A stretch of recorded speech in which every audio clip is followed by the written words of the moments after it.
They're coming back from getting willows on the third day of the Sundance.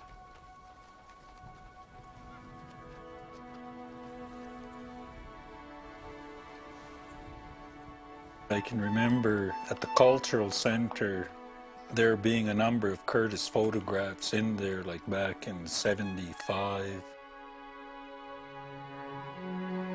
There hadn't been a Sundance here on the Piegan Reserve for 45 years. We were really hungry for traditional things to happen, and looking at the photographs, I can recall in my mind like looking and saying, geez, you know, how come we couldn't have things like a Sundance and these kinds of things happening.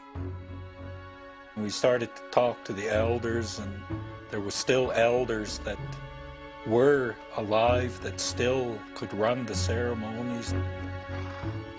We did make that happen again.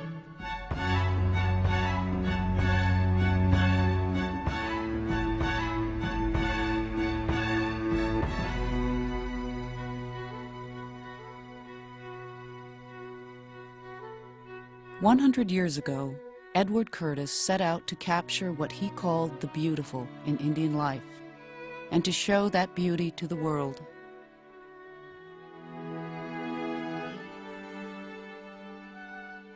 He risked everything he had and spent 30 years photographing and recording traditional Indian ways that he thought were vanishing.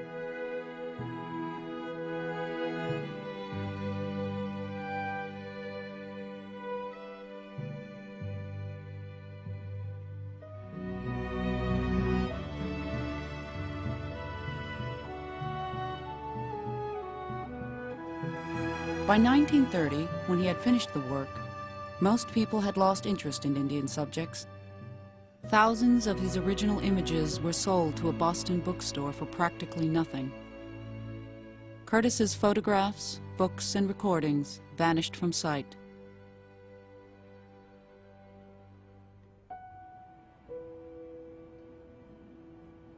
"40 years later, a clerk in the Boston bookstore was looking for something in the basement.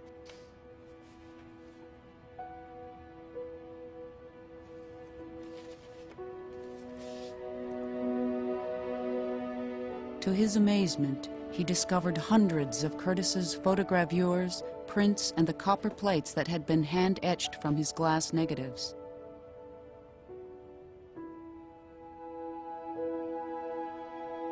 When these images began to circulate, they told stories of the people in the pictures and of the man who had photographed them.